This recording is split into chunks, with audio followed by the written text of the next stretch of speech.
ये पहले मॉडल दिखा।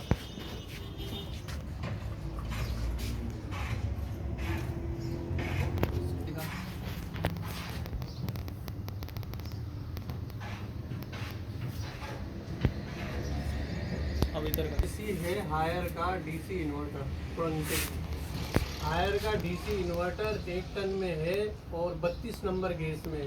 कंडीशन बिल्कुल सही है, 2 साल यूनिट चला हुआ है, लेकिन इसकी गैस कम हो गई। आउटर में चेक किया लीकेज को, लेकिन आउटर में भी लीक नहीं मिला, इनर के भी दोनों साइडों से लीक नहीं था।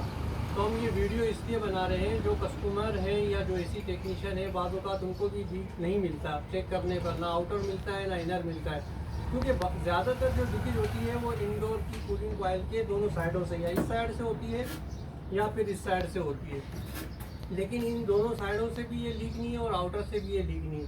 ये कहाँ से लीक है हम आपको दिखाते हैं। तो भाई ये है यहाँ से लीक, इसको जूम करो, ये झाग निकल रहा आ रहा है कैमरे में, आ रहा है? हाँ क्लियर आ रहा है। यहाँ दिखाओ, इसको जूम करो, सही ये प्रेशर दिखाओ, 250 का प्रेशर है। तो भाई हमने इसमें डाला था 400 का प्रेशर, 400 का प्रेशर रात में डाला था, अब ये हो गया 200 का। तो ये डुबोरों पे जब हमने पानी में डुबोया है इसको, तब पता चला है कि ये सेंटर से लीक है। तो जो एसी टेक्नीशियन होते हैं बाज़ औक़ात उनको लीकेज नहीं मिलती, तो इसको जो है डिबो कर, और डिबोने के बाद भी बहुत ही माइनर लीकेज है इसमें, जो बड़ी मुश्किल से हमें मिली है। तो भाई ऐसा भी होता है, जो 32 नंबर की गैस है, जो नए मॉडल आ रहे हैं उनमें अगर लीकेज नहीं मिल रही हो तो 100% उनकी कूलिंग कॉइल सेंटर से लीक होगी। तो फिर इसका हल भी यही हल होगा कि इसको रिपेयर करने के बजाय आपको नई कूलिंग कॉइल लेनी पड़ेगी। अब अगर हम इसको टांका लगा के वापस फिट करना चाहें तो कर सकते हैं, लेकिन मसला फिर ये होगा कि अब यहाँ से लीक है तो दोबारा यहाँ दिखाओ। अब अगर जैसे यहाँ से लीक हो रहा है तो फिर यहाँ से लीक होना शुरू हो जाएगा या दूसरी जगह से लीक हो जाएगा, ठीक है। तो भाई हमने जो है इसके लिए नई कॉइल खरीदी है, उसमें हमने एक काम किया है वो हम आपको दिखा रहे हैं। जिस तरह दिखा, हाँ बस रेडी। ये हमने कॉइल खरीदी है नई, लेकिन इस कॉइल पे ना हमने ये लगाया है, दिखाओ इधर दिखाऊंगा, इसमें इपोक्सी नज़र आ रहा है। तो ये हमने मिला के आपस में लगाई है, इसका रिजल्ट देखें। ये देखो, ये जो इसमें नज़र आ रहा है ना उभरा हुआ, ये कैसा सॉलिड हो गया। ये पूरे इसके ऊपर हमने चढ़ा दिया कोट, इतना हार्ड हो गया।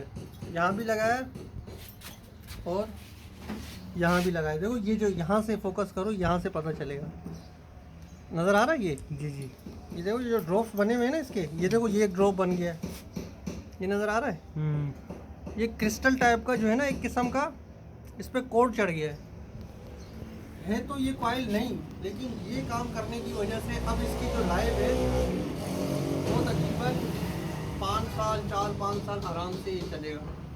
लेकिन 32 नंबर गैस का जो है वो मसला ये है कि कंपनी ने कॉइल इतनी कमज़ोर बनाई है कि यहाँ से तो चलो हम कवर कर रहे हैं, अब यहाँ से कवर करने का कोई हल नहीं है।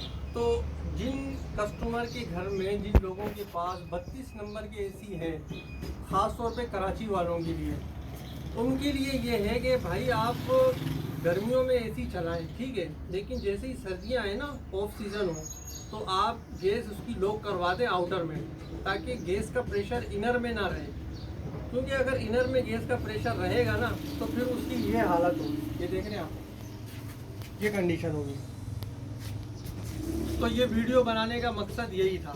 अब हम ये इसमें नई कॉइल लगा रहे हैं, इनका ख़र्चा काफ़ी ज़्यादा हो गया, क्योंकि 12,000 रुपये की कॉइल है, प्लस हम लोगों ने इसमें ये इपोक्सी हार्डनर लगाया, फिटिंग कर रहे हैं, गैस भी डालेंगे, तो ये ख़र्चा इनको पड़ गया है 23,000 रुपये का। तो जिनके पास है और ये मसला अभी तक नहीं आया है, तो इस वीडियो की वजह से जो है वो इतने नुकसान से बच सकते हैं।